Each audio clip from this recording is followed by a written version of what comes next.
Dr. Godez? Tyler? I see our old friend methane is back. Yep. Welcome to the pre-class video on hybridization and valence bond theory. Right? So we're learning about covalent bonds, and they're formed by sharing electrons. Right. And valence bond theory says that, well, to make bonds, to actually share bonds, what you have to do is overlap orbitals. Orbitals on one atom overlap in space. They kind of mesh in space with orbitals on another atom. And that overlap is actually how the atoms share the electrons. Okay.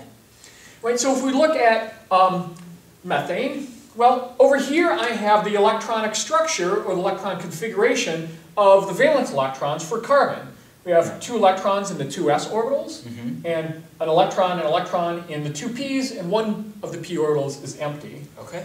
And so one of the weird things about the CH4 molecule is that if I look at the orbitals that need to be shared, I would say, well, there are really only two that need to be shared. Right? This unpaired electron wants to pair up with something. This unpaired electron wants to pair up with something.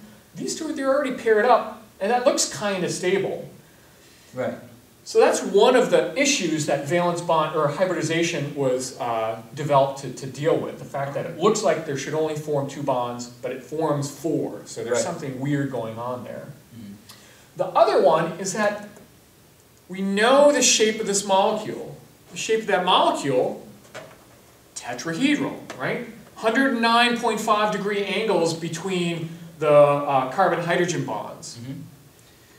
Well, if we think about how these orbitals might overlap with hydrogen orbitals on the outside to form bonds, there aren't any that are at 109.5. What are the angles between the p orbitals? 90 degrees. 90 degrees. There are 90-degree angles between these p orbitals. So if they were used to overlap to form the bonds, you'd expect 90-degree angles in CH4, which we know is not the case. Okay. Well, what some pretty smart chemists came up with, probably physicists actually, is this idea of hybridization. Is that, well, these are the atomic orbitals. Those are orbitals that exist when the atom is all by itself, unperturbed. Okay. But you start to put hydrogens around it, these get all scrambled up and mixed together. They get hybridized. And so I take these four atomic orbitals and I hybridize them, and I get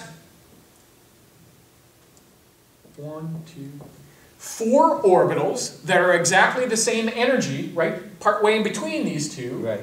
And each one is called an sp3 hybridized orbital. So it's a quarter of this orbital, 25% is this orbital, and then 25%, 25%, 25%. Right? So it's a mixture, a combination of those three.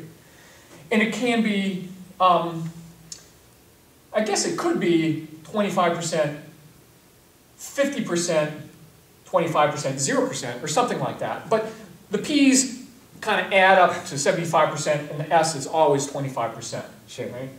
And they're all exactly the same. Right. There's maybe different linear combinations where you can actually have positive and negative kind of mixed together. The math isn't really important. What's important is that you're mixing these together to make identical hybrids. Right. Well, now that's exactly the same energy, and so the first problem that solves is that the electrons are going to fill into those one each. Right? And so you're going to want to form four bonds with that. The other thing that it solves is if you actually do the mathematics, these orbitals, if I draw a carbon atom here, ooh, that's a really flat carbon atom. These orbitals have the shape that's kind of a big bulb and then a little bulb. Right. Right, so they're not quite p orbitals, and they're certainly not s orbitals. They're kind of a hybrid of the two. And when you look at the shapes and orientations of these four orbitals, it turns out they take the shape of a tetrahedron. Right, so this hybridization solves both the number of bonds issue and then the bond angles issue. So that's what we're going to learn about in the activity, hybridization and valence bond theory, and how that all fits together. I hope that gives enough information to start. All right. Good luck. See you in class.